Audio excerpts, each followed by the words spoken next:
Hey everybody, I just wanted to do a quick video that will help you when you're responding to interest on Facebook. A lot of times you'll post something and someone will comment, hey, what is that? Can you give me more information? And so your first tip would be, number one, private. Comment and say, I'll private message you, and then private message them information. Don't spill all the beans in the comments. Number two, ask questions.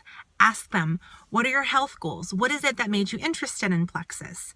Are you on any medications? Do you have any other health issues? And you can even describe other health issues because sometimes people downplay what they deal with. You can say, do you deal with discomfort? Do you have trouble sleeping? Do you have, whatever, fill in the blank, just to get their mind going on what they might be struggling with.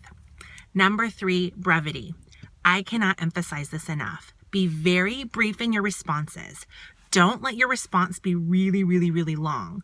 You want one sentence, a couple sentences, something that's brief. Don't go on and on and on and on.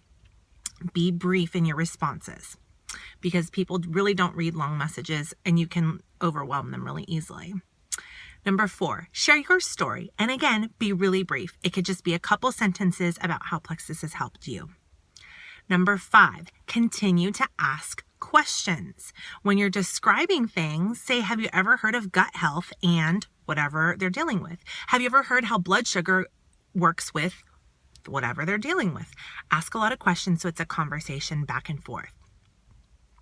That's 1, 2, 3, 4, 5. So number 6 also deals with questions.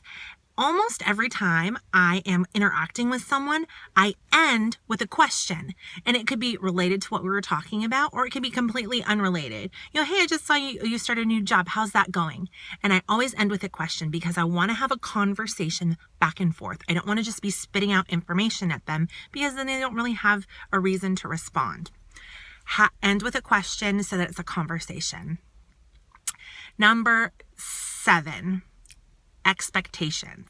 Have realistic expectations. It is extremely, extremely, extremely rare to have one interaction with someone and have them buy right then and there. That rarely, rarely, rarely ever happens. So have realistic expectations. It may take a few times or many, many times before they actually purchase or join your team. That leads me to number 9. Number 9 is have a list. Have an ongoing list. So you have a conversation with someone, make a list. I have mine in the front of my calendar. I write their name down and the date that we talked. So then that way I can always look back and see when was the last time I had a conversation with them. Keep that ongoing list. You can also keep a list of anyone that's liked or commented on anything you've posted. That'll help you have an idea of who really is interested.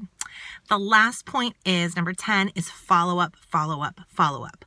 Like I said about expectations, most people do not purchase after the very first conversation. It typically takes about 8 to 12 follow-ups. Yes, that many. So don't get discouraged. I know a lot of people say, I keep reaching out. And when you actually look, you've maybe reached out 4 times.